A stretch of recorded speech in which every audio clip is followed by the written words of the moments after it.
We're excited to host this important celebration with 929, which marks the completion of the Torah readings on their interactive app. 929 chapters in Tanakh, 929 daily readings. So 929 moments to step into Tanakh, as the website says, to listen to it, to converse with it, to find ourselves within it and within us, and to uncover what Tanakh has to offer us here and now. So I noticed that today's reading on the app, which is Joshua 4, is quite symbolic and relevant to the event today. According to Joshua 4, the Israelites set up the 12 stones taken from the Jordan River in order to stir generations to ask, what is the meaning of these stones? Stones which are meant to be a memorial forever. So very important meaning to consider today even too. I can't help but to notice that 929 app directly awakens this memory. So on behalf of the museum, let me specifically thank 929 for arranging this rich afternoon full of a terrific presentation by Dr. Sharon Mintz on the Haggadot, Sharon from Jewish Theological Seminary, and also Dr. Aaron Kohler from Yeshiva University with a very lucid and helpful walking tour through part of our History of the Bible exhibit. So through the generous support of 929, we were able to offer all these activities today at no charge to you. So we appreciate them for putting this together and making it available. In a moment, I'll step aside to turn over the event to our event host, but let me introduce just a couple of logistics. When you came through the door, you were passed a card.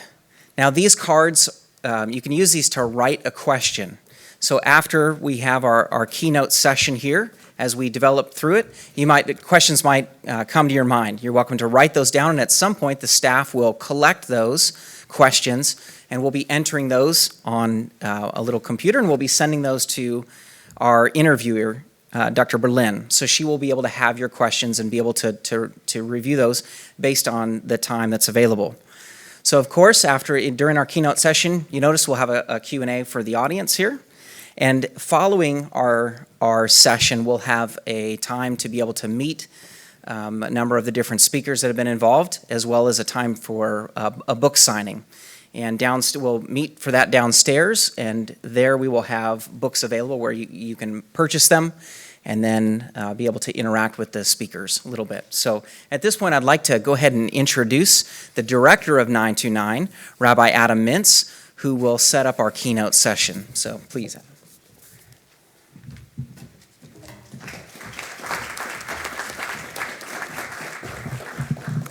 Thank you, Seth, and thank you everybody for coming and for joining us. It's really an honor for 929 English to be able to partner with the Museum of the Bible. The Museum of the Bible, as we all know, is committed to engaging with the Bible and embracing the Bible. And to engage with the Bible and to embrace the Bible is to study the Bible. And we're so lucky today to have the opportunity to study the Bible and to embrace the Bible together with you here in the museum. Thanks again to my wife Sharon and to Dr. Aaron Kohler for their lecture and tours that led up to this event. And it's now a great pleasure to introduce our featured speakers, conversationalists for this afternoon. Professor Adele Berlin, who is a neighbor, a local here in the Washington area, is Professor Emerita, the Robert H. Smith Professor of Biblical Studies at the University of Maryland. She has been at Maryland since 1979 in the Jewish Studies program, the Hebrew program, and the English department. Her main interests are biblical narrative and poetry and the interpretation of the Bible. Professor Berlin has written 7 books and numerous articles, essays, and of course has received many, many awards. It's an honor for us to have you here with us and to participate in this conversation. It's also an honor to be able to welcome Professor Robert Alter. Professor Alter is a professor of Hebrew and comparative literature at the University of California at Berkeley. He's taught at Berkeley since 1967, but he too comes from the East Coast.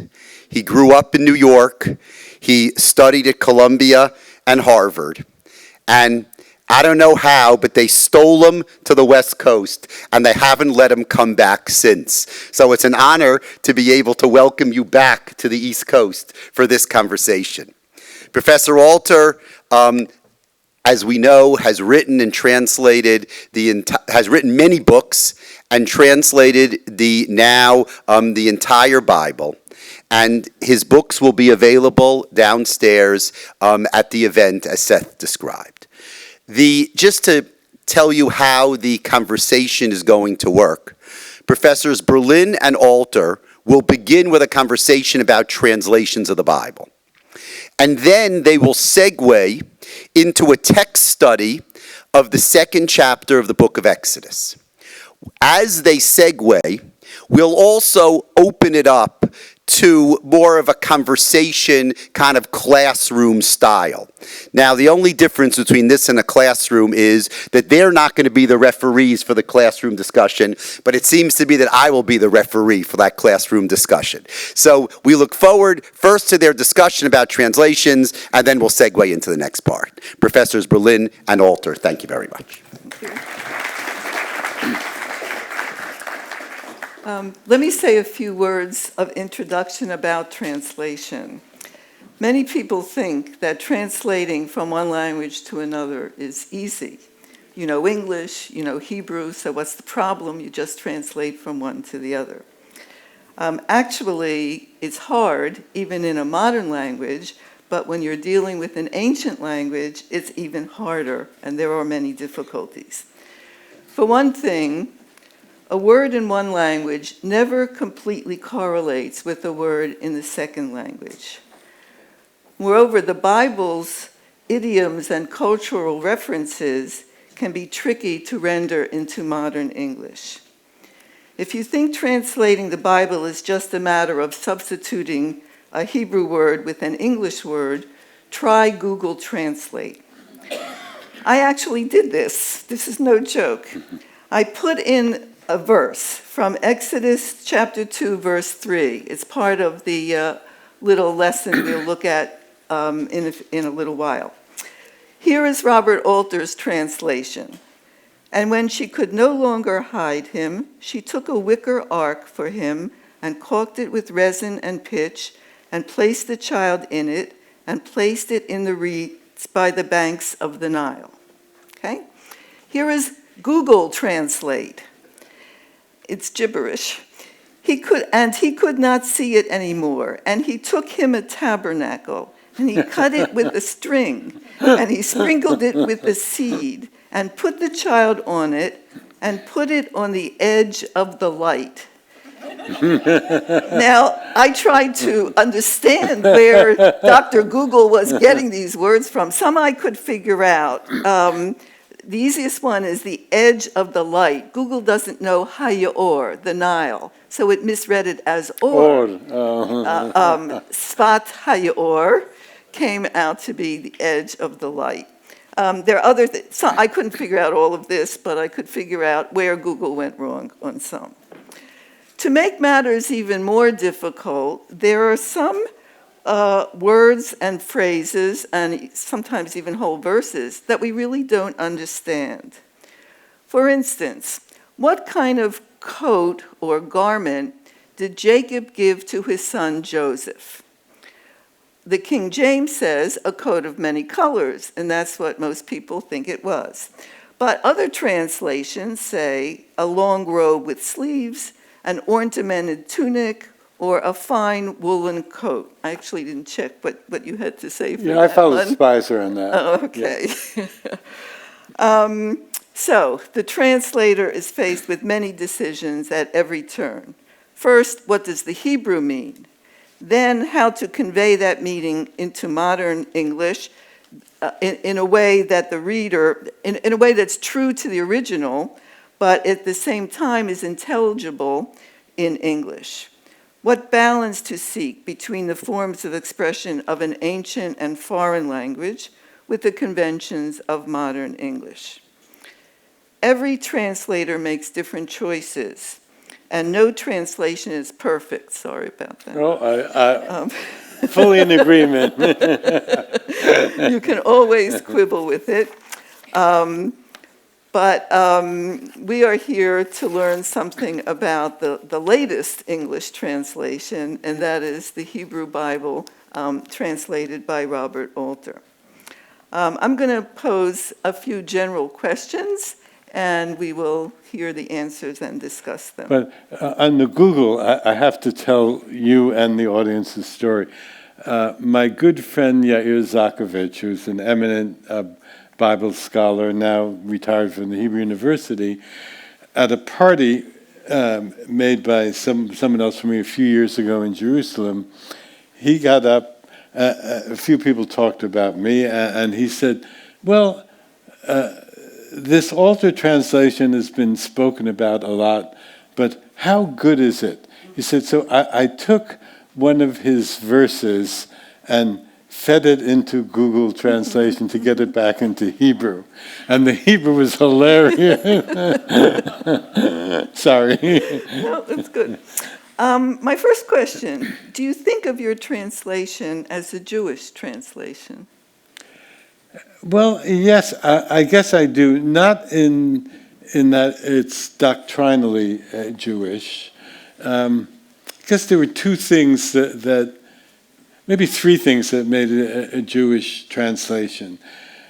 For me, Hebrew is not a learned language that I decipher from the printed page, which is basically how it is for most Christian Bible scholars. As I've been fluent in the language and literate in all the historical strata of the language since I was a teenager.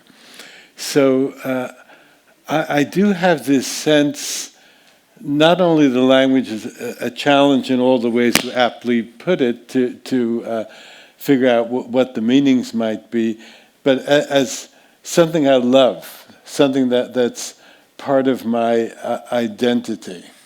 Okay, the second way in which I think it's a Jewish translation is in trying to get back as much as I could, and obviously I often couldn't, to the original meanings of Hebrew removed from us by, to take an average 2.5 millennia, if not a little more. I strove to get the concreteness, the references to the here and now of the Hebrew. And in doing that, although it wasn't a programmatic intention, I actually discovered that I was stripping away a lot of the Christian accretions to the translation, some of which are perpetuated even by Jewish translations in the modern period. Oh, well, I agree that it's a Jewish translation. Let me add to what you said. The first thing you have to see is the order of the books are the Jewish order of the books. I was quite deliberate. Christian Bibles have a different order for what they call the Old Testament. So the Tanakh, this is the order of the Tanakh, of the Masoretic text. It follows that order. The other thing which I think you say either in your introduction or in one of the many hundreds of reviews that I've started to read, is that you, like the New Jewish Publication Society, avoid the word salvation, which to many people has a kind of Christological overtone. Mm-hmm. And you use other words like deliverance or rescue or things like that. So I would say that marks it as a Jewish, consciously Jewish translation. Now, if I can intervene for just a minute, there's one particular biblical poem where I realized that in trying to be faithful to the Hebrew, I was really stripping bare any Christian overlay. And that's the 23rd Psalm, which many English speakers know by heart. And I will just take one word, which is in the middle of the Psalm. The King James Version says, "Thou anointest my head with oil." And as far as I can recall, if not all, most of the modern versions continue to say anoint. But the Hebrew is dishanta, which is a totally different word from anoint. Anointing, limshoach, is for kings and for high priests. So, whereas lidashen is a word associated with luxuriance, it's this worldly. So I translated it as, after a couple of bad decisions in my draft, as you moisten my head with oil. So that was the initial motive for the translation move was to try to be faithful to the Hebrew in a way that I didn't think my predecessors had, but I guess it also ended up being a kind of Jewish gesture. Oh, interesting. I would think that that's more of a scholarly gesture because scholars of all faiths, I think, try to get back to the original meaning rather than interpretations that have been layered on top. But it's a good point about how you fall into the groove of certain earlier translations and don't That's think very about true. it anymore. I agree. Let me add on in terms of the Jewishness of the translation, some Christian translations will opt for readings in the Septuagint, in the Greek translation of the Bible. Jewish translations tend to stick with the Masoretic text, and I think you have done that, at least in the few parts that I have checked. Yeah, there are a few spots where I adopted a Septuagint reading or a Qumran reading or whatever, because they're clearly, as I hardly have to tell you, but I will tell the audience, there are places where there are either clear gaps in the text or things that don't make sense in the text, and if you're honest, you have to say something went wrong in scribal transmission. Good enough. Let me move now to more of the essence of what you're trying to do. Your stated goal, or one of your stated goals, is to convey in good English, in literary English, the literary style of the Hebrew. So I want to ask, which of the Hebrew stylistic features are easiest to convey into English, and which are the hardest? That's a challenging question. Well, I think to begin with, and here I line up behind the King James Version as the modern versions do not. I think it's fairly easy to convey what is technically called, I'll explain it, parataxis. Parataxis means parallel syntax. That is, instead of having subordinate clauses with causal stipulations like because, since, despite, and so forth, you have and then an independent clause, and then another and. So I think you can do that, and by and large, I think it works in English. And one of the reasons why it works is because the King James Version influenced subsequent literary prose in English. Like it's the basic style of Hemingway, for example. So that was fairly easy. Now, another big challenge was the compactness of biblical Hebrew, especially in the poetry, but I think also in the prose narratives as well. And here, my underlying move was to resist in general, not invariably by any means, but to resist in general the Latinate and Greek components of the English language with their polysyllabic words, and to but to use mostly words of Anglo-Saxon origin, and to look for monosyllabic words wherever I could.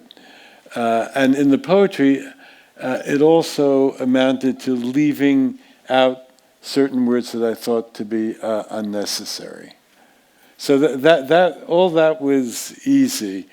I think what is hard is that when you come across virtuoso effects in the Hebrew, of which there are many, many, including word play and sound play and actual puns, often you throw up your hands in despair. Sometimes you figure out what is more or less an English equivalent, and then sometimes you say, well, that's not much an equivalent. Yeah, I agree that the sound dimension is almost impossible to convey without really distorting English or the meaning. What about poetry? You spoke a lot about the narrative prose. What makes the poetry poetic? How is it different from the narrative prose?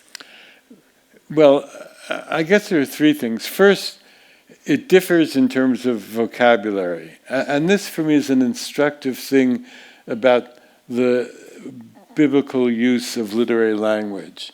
That is, the narrative prose has a much more limited vocabulary.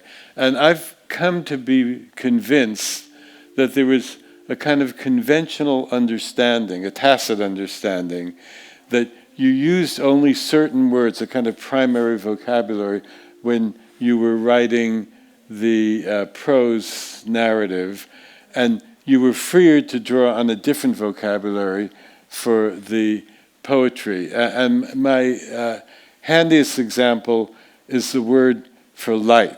Not your but that kind of light. Now, in the prose, there's only one way to say it. You say or as a general word for light, and ma'or as a source of light.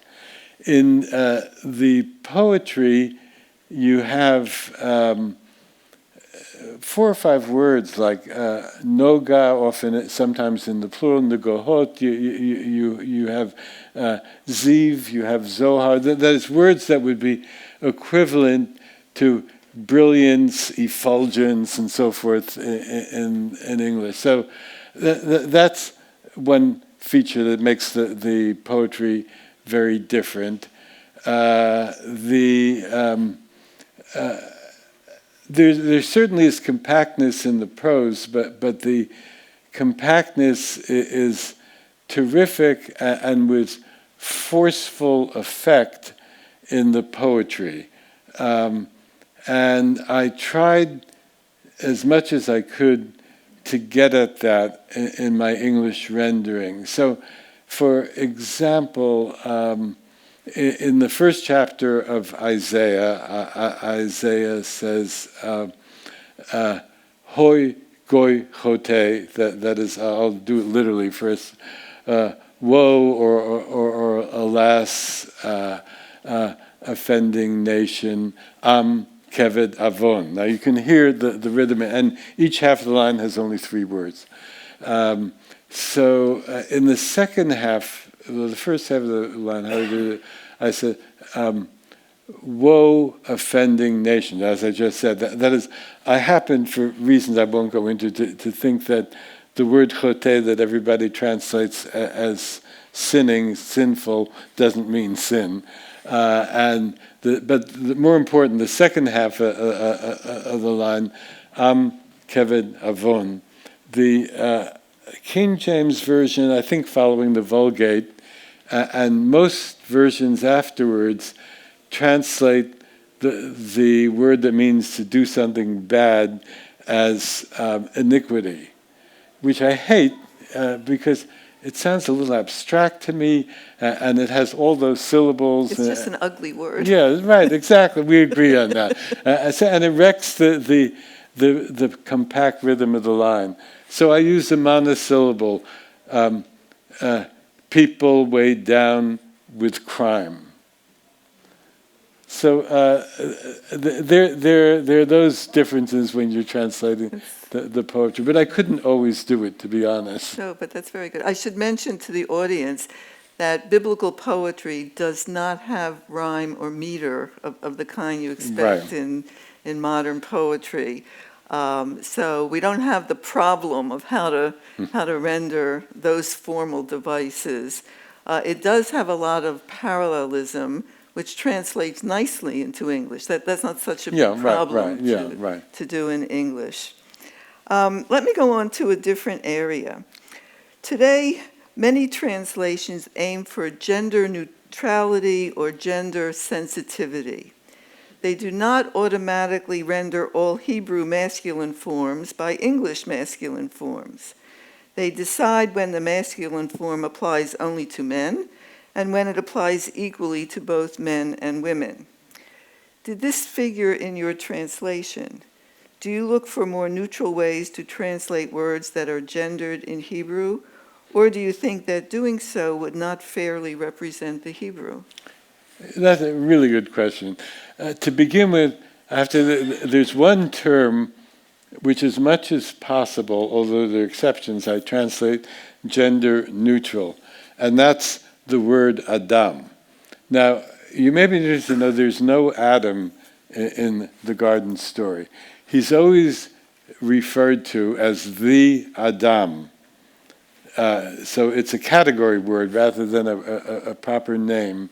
And since we're told that male and female, he created the Adam, the Adam, although it's grammatically masculine, has to embrace the both genders.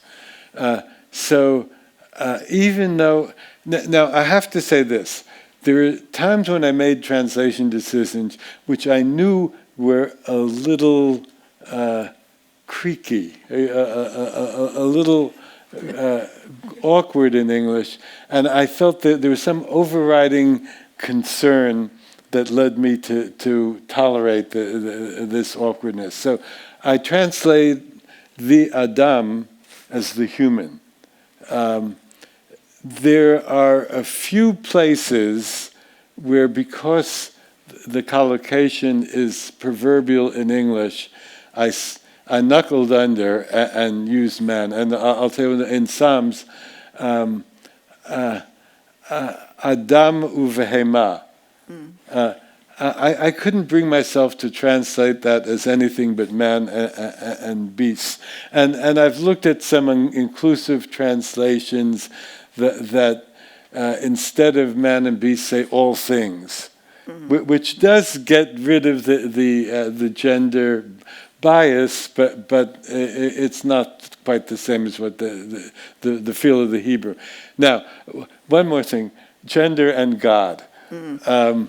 I was in London a couple of weeks ago, and I was involved in an amiable stage conversation like this with a London local. And he said, I want to ask you one question that my 12-year-old daughter wanted me to ask you. He said, is God masculine? And do you say he when God appears? And my answer to this is, and that's sort of implicit, Adele, in part of your question, that I don't think we should be free to reshape the Bible to be comfortable with contemporary values if the values of the Bible are different. And the God in the Bible is unambiguously masculine, and all the verbs are attached to him are conjugated in the masculine. And the pronouns are masculine. And when God appears to Abraham, accompanied by two divine messengers in Genesis 18, Abraham sees him as a man and gets a feast ready for him and his companions. So as much as it may actually offend some modern sensibilities, I stuck with the biblical masculine. I didn't want to reshape the Bible. This is actually a very difficult problem. The New Revised Standard Version basically did a search and replace, I think, with the gender to what I would consider an extreme where they actually go too far. In the beginning of chapter 3 of Lamentations, it begins, Ani hagever, which gever is a very masculine word. They translate, I am the one. They've taken the masculine gender out of that. That, I would say, goes a bit further than I would be comfortable with. On the other hand, let me give you Psalm 8, verse 5, Ma enosh kitis karenu, which you translate, what is man that you should note him? And here I would have said, the new RSV says, what are human beings that you are mindful of them? That's a place where I think you could, and this is not the word Adam, Ben Adam comes later. Word, right. This is Enosh, which I think you could get away with much more being, because it's humans compared with angels. It's not men compared with women. Well, what I would say, and obviously you have to weigh conflicting challenges in almost every translation choice. I would say that is, let's say, lexically perfectly acceptable and even correct, but it doesn't quite work as a half line of poetry. And I'm committed to try to make the poetry work. Okay, good. Let me go on. I don't know how we're doing here. I want to turn to the commentary. This translation is accompanied by a commentary, and I think most of the attention has been given to the translation and relatively little to the commentary. So I want to ask, why does the translation need a commentary? To what extent does it explain or even justify the translation? To what extent does it go beyond the translation? What kinds of information does it have in it? In other words, why did you write the commentary, and what will the reader find there? Okay, to begin with, I want to bring the commentary back to your earlier question, is this a Jewish translation? I realized I didn't originally intend a commentary, but then halfway through chapter 1 of Genesis, I got to write a commentary. So I think it's a very Jewish thing to do. It not only is, but a scholar named Leonard Greenspoon actually wrote an article about how Jewish commentary writing is, going back to Saadia, to very early. Jews can't write just the translation. They need to write a commentary. And I have to say, this is an amusing moment in the publication of these separate volumes before the finished product came out, that when the 5 books of Moses came out, it was reviewed in the New Yorker by John Updike. I don't know if you saw. And it was a slightly... It wasn't totally negative, but it was a kind of disgruntled review.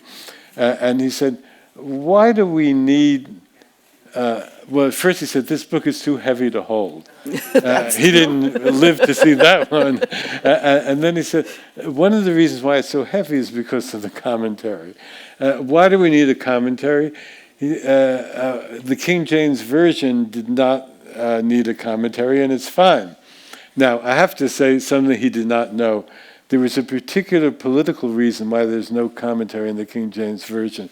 That the Geneva Bible, which preceded by half a century, was written by Protestant refugees from under Queen Mary's reign of terror. And in the Geneva Bible, there's a commentary in the margins, and it's anti-monarchic. So King James wasn't having any, you guys stick to the text. Now, I think that the commentary is heterogeneous.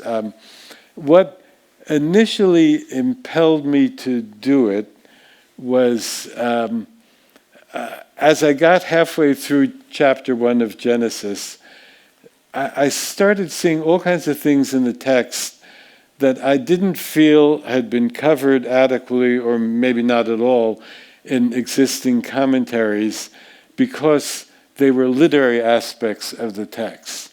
So to talk about a rhythm, or to talk about a narrative point of view, or why the switch to dialogue from narration, these are not categories that Bible commentators tend to deal with.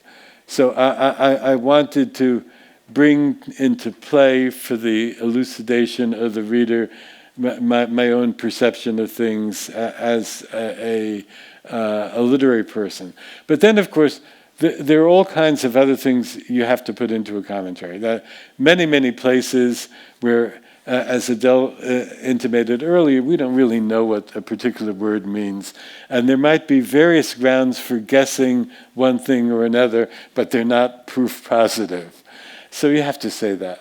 And then there are ancient Near Eastern practices, social practices, legal practices, and so forth, that a reader would not be familiar with, and you have to provide those. I highly recommend the commentary, by the way. I think it's very helpful. Speaking of commentary, I think we should probably move now to our study chapter. You have handouts.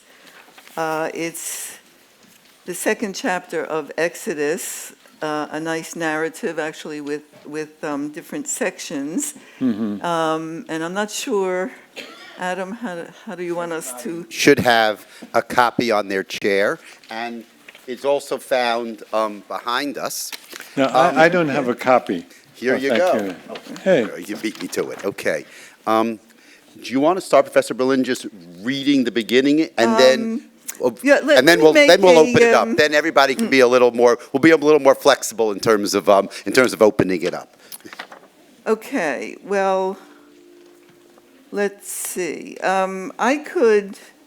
Do you want to just go in order, or? Any way, really, because we Let's obviously won't get have started, time to and go then let's through see how it everywhere. goes. So let me. Let me point out, just since we're looking specifically at certain translation things, I'm going to start with a few small points about the translation, not about the overall meaning, that stood out to me. If you look in verse 10, I think there are no verse numbers in the English, and the child grew up, I'm not sure, I have an old copy, and she brought him to Pharaoh's daughter, and he became a son to her, and she called his name Moses. And then you see quotation marks. The Hebrew, I think this is brilliant on Robert's part. The Hebrew says, Vatomer, kimin hamayim mishitihu. Hebrew has no quotation marks. So it has to say, and she said, telling you, and then what follows that are the words that she said. So the English here omits and she said, and it just puts quotation marks, which in English do the job of what the word vatomer does in Hebrew. Let me go back to verse 6, and she opened it up and saw a child, and look, it was a lad weeping. I actually don't like the word weeping, although many translations use it. When you think of a baby, you don't think of weeping, you think of crying. Moreover, the word bocheh, I actually looked up in an English dictionary, what does weeping mean? Weeping means to shed tears or exude liquid. And bocheh means to make a sound, to cry out. And what babies do, I actually checked this too, babies start to have tears after a few weeks or months. Oh, this boy. child is 3 months old, Okay. has tears. But the point is Touché. not that it was crying tears, but it was shrieking when she open it up. So I would translate crying instead of weeping in a lot of places. Correction accepted. Okay. Now, I asked also about gender, and here is one where I'm very ambivalent. This is in verse 13, and he saw an Egyptian man striking a Hebrew man of his brothers. And he turned this way and that, and saw that there was no man about. I can explain The that. Ain Ish. Now, ordinarily, Ish, by the way, means actually individual, person, one. But in this chapter, the word Ish keeps coming It back does. again and again. So to capture the sense that Ish meets three and the play on Ish later on, we have the same word here. I actually don't know how I would deal with this were I translating this, because I could argue this either way. Yeah.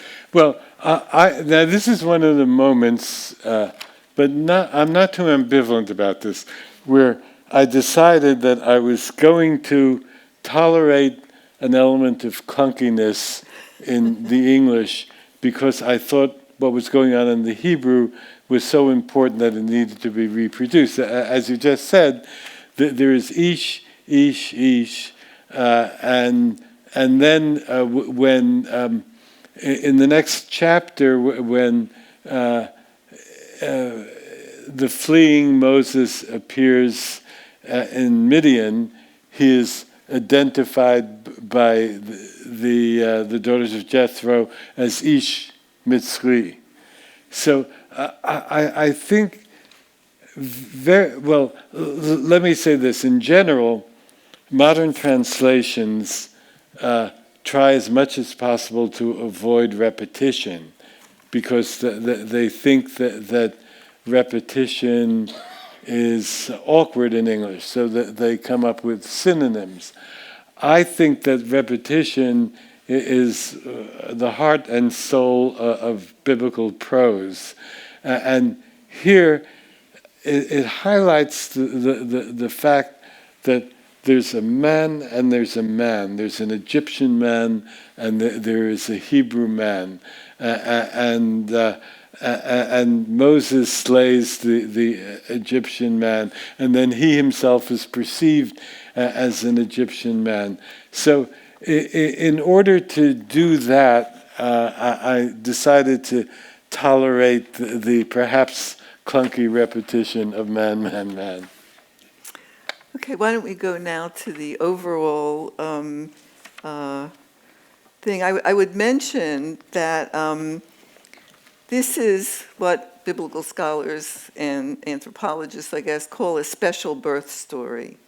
And the motif of someone being hidden at birth or rescued at birth or even put into a river in a basket at birth is not only found in the Bible. Right. It's found in the Greek world and it's found in the ancient Near East. There's a story about Sargon of Akkad, who lived in 2300 BCE. Whether this story was written that early is a different story. But it also has Sargon being hidden at birth, floated down the river, and pulled out of the river by the drawer of water, and then ultimately being adopted by the goddess Ishtar. So the function of this story is to introduce Moses in a special way. Now, another motif of special births is having a mother or a potential mother who's barren and then has a child that we have with the patriarchs and the matriarchs, and then that child is special. But since we've just read a chapter about how fertile the Hebrews were, it wouldn't make much sense to have a story about a barren woman.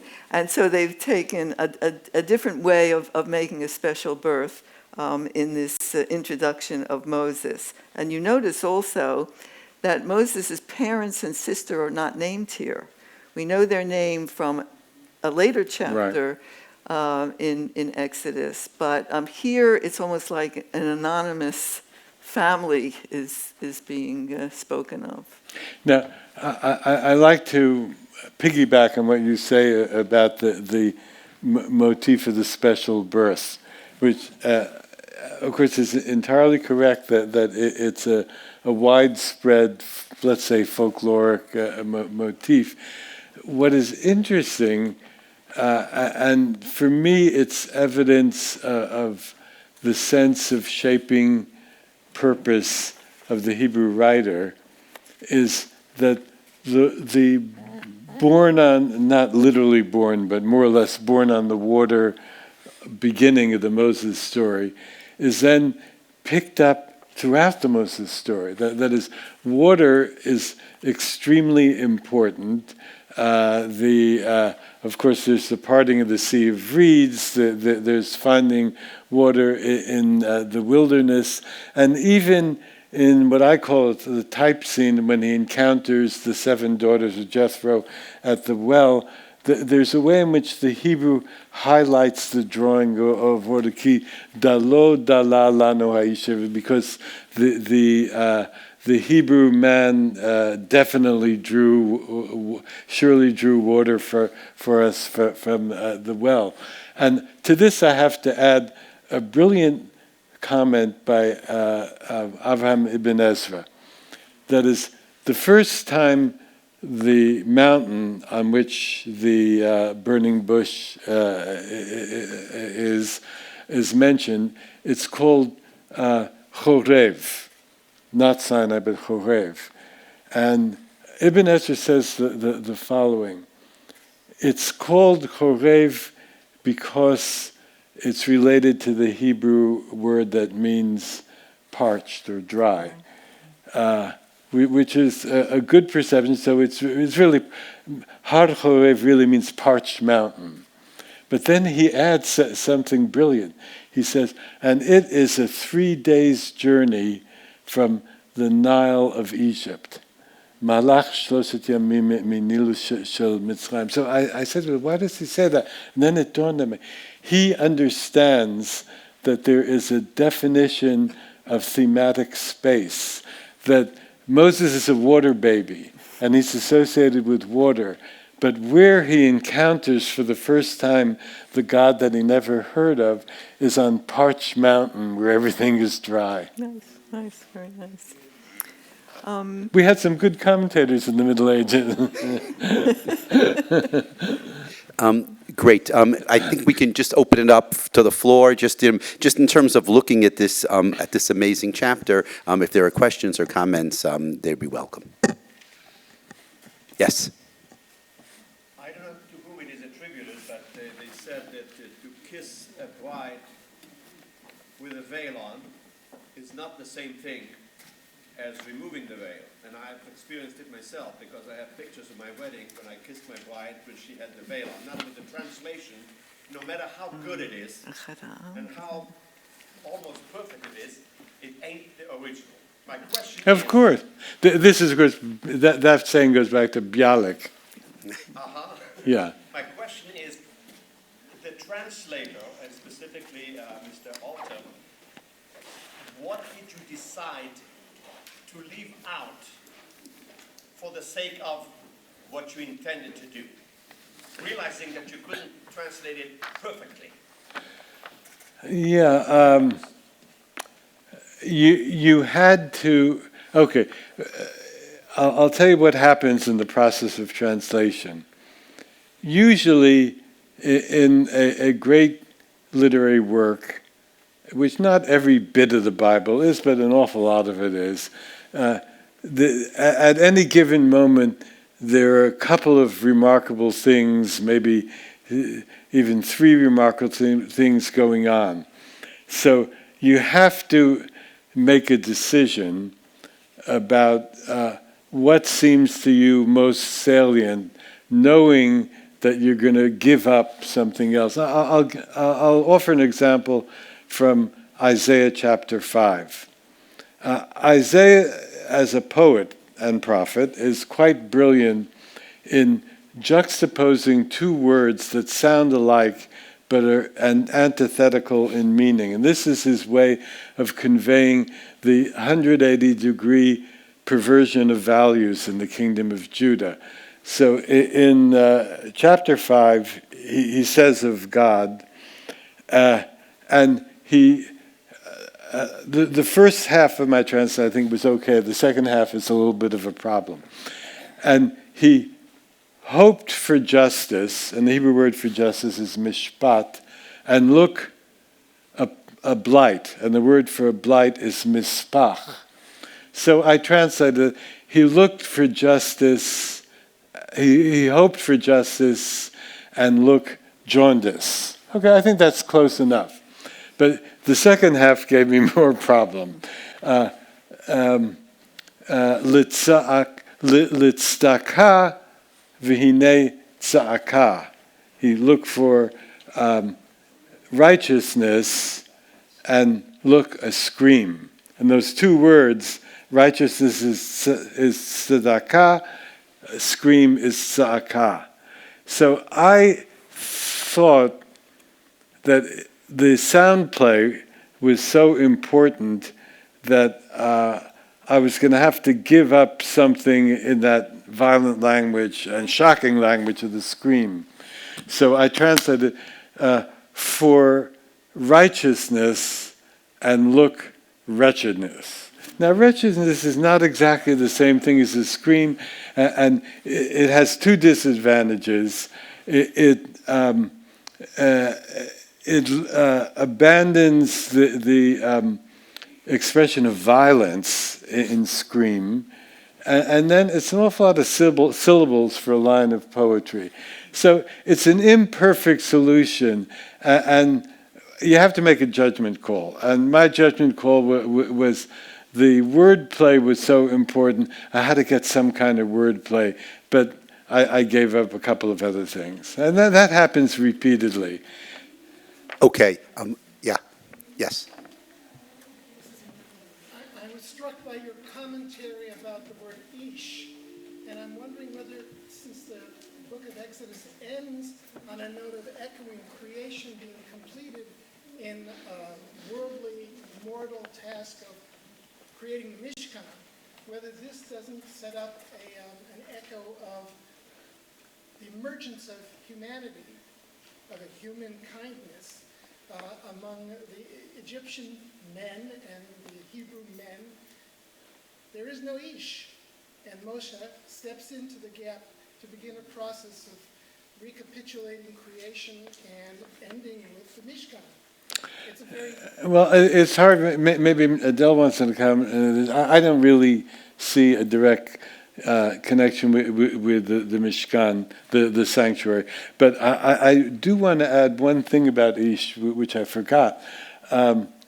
Ish becomes an epithet, I would say a kind of 0-degree epithet for Moses, who several times is referred to as, I think nobody else is, V'ha'ish Moshe, and the man Moses. So that's set up also in our chapter.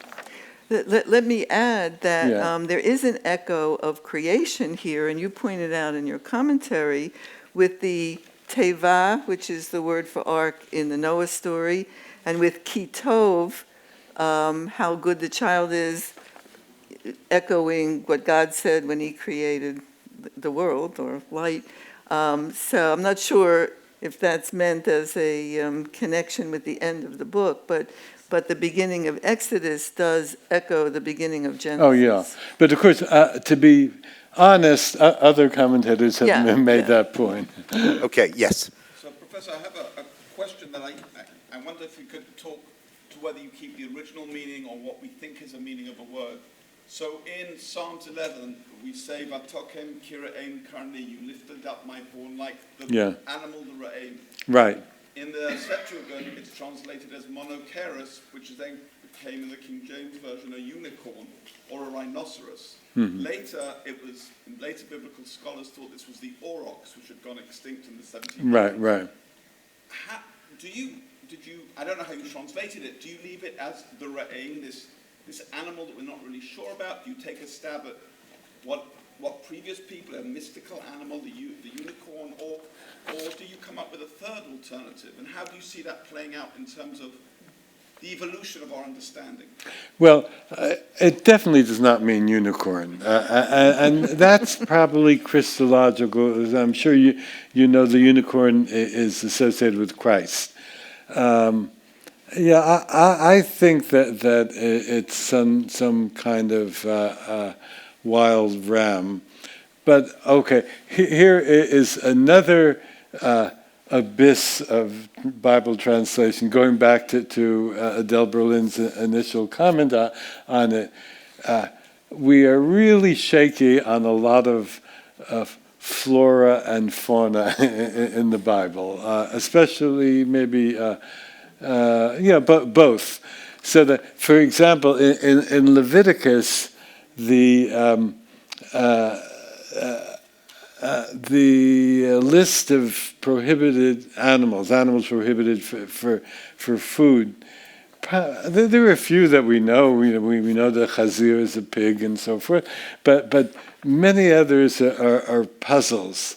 Like there seem to be at least 3 different words for owl.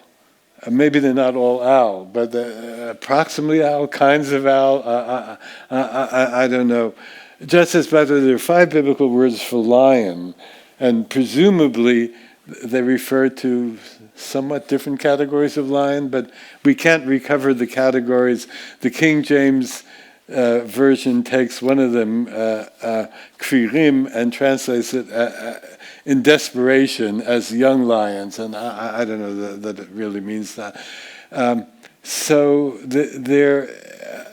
with animals, it's sometimes a guessing game. I mean, obviously we know that the aim is a horned animal, a powerful horned animal.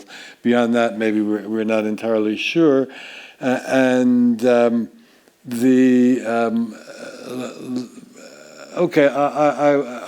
Yes. Translators do weird things, and one of the weird things that I did was that occasionally I invented animal names, since we don't know. Like I think for one of the owl-like birds, I think it was Jan Schuf, I called it a puff owl with a hyphen because of the possible etymology. But who knows what a puff owl is? But who knows what a Jan Schuf? Okay. To which I have to add something. I hope you won't think this is shameful. There are places where the biblical text, especially in poetry and above all in the book of Job, has been irretrievably mangled by scribal transmission, and we can't make any sense of it. That is, the Hebrew reads like gibberish. And in a few of those places, I've actually translated as gibberish, and in a note explain why I've done that. Okay. Yes, right over there. Can I get your, by the way, this is A little louder, please. this is such a brilliant work, but I would like your comment on 2 very, I think, fairly recent issues. One, the translation of Nefesh, and the other one, Rabbi Soloveitchik's comment on how you translate the 4-letter. Okay. Okay. I'll start with the latter because that's a simple explanation. Okay, biblical scholars think that the Tetragrammaton was I'm sorry, I got my The 4-letter name of the God. 4-letter name of God. Thank you, brilliant. Was pronounced in the biblical period Yahweh. Maybe, and there are certain reasons why it might well have been, but I would have to say we're not 100% sure about the pronunciation. I didn't want to use Yahweh because, first of all, because it's not absolutely sure. Second, it sounds a little bit more like something that would appear in a scholarly journal rather than in a text you can read as a Bible. And third, of course, it would offend some Jewish readers. So I decided to follow the strategy, because this is a literary rendering of the King James Version. Here, I think that they were okay. What they did was they used large font letters with a larger font for the L and then a smaller font for the ORD, which was the kind of typographical indication that this is a placemaker version, and that's not exactly what the original means. Now, nefesh, biblical scholars have known for a long time that it doesn't mean soul, although soul has a residual presence, a surprising residual presence in the modern scholarly translations. I never translated it as soul because I don't think there is a biblical notion of soul as distinct from the body. It means life breath, by extension life. When it's declined as a personal pronoun, it's an intensive form of the personal pronoun I, and what do you do with that? There are no intensive personal pronouns in English. And then by metonymy, things coming in contact with each other, it is throat or neck, the passageway of the life breath, and then it also means appetite. And it can mean person. So you can go crazy with this. You cannot always translate it in the same way. And maybe my illustrations will show you why not.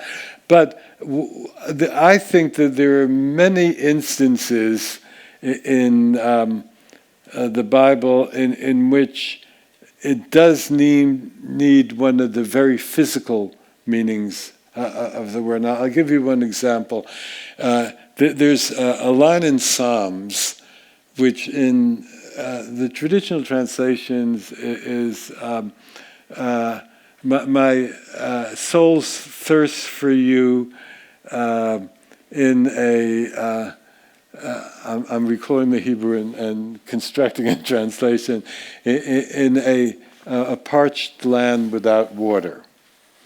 Now, aside from that I categorically exclude soul, and by the way, the parallel to that verse has the word flesh, psari. So I said it has to be a body part, and if he's in a parched land without water, and thirsting, it's his throat. Now, my soul thirst for you is beautiful. My throat thirst for you is a little bit of a shocker, but I think it has its own poetic power, and that's how I did it. Great. The last question, Sharon. I was wondering if you'd be willing to give an example of where you decided to use the text from the other translations, from the Septuagint or from the Dead Sea Scroll. You mean a different text from the Masoretic text? Yeah, well, there's one clear-cut example in early Genesis that, Bible, I don't mean to say that I've invented the wheel. Many Bible scholars have seen this for a long time. When Cain kills Abel, the Hebrew reads like this, Vayomer Cain el Hevel, which literally, and Cain said to Abel. And in the next verse, he kills him. Now, as far as I know, there is no other point in the entire biblical corpus where you have the set formula for introducing direct speech, and X said to Y, and then no speech at all. So the Septuagint probably had in front of it, to judge by the Greek, a Hebrew text that said, and Cain said to Abel, let us go out to the field. So I figured that has to be the original, and I put it in, and of course I noted in the commentary that this is the reading of the Septuagint. Okay. Again, I want to thank all of you for coming and joining us for this really exciting partnership between 929 English and the Museum of the Bible. And I want to ask Professor Berlin, Professor Alter, again, thank you very much. You have some closing words, thoughts, ideas? Thank you very much. It's been amazing. And here's Shira to close us up today.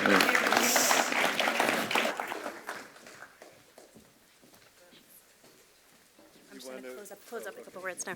Hi.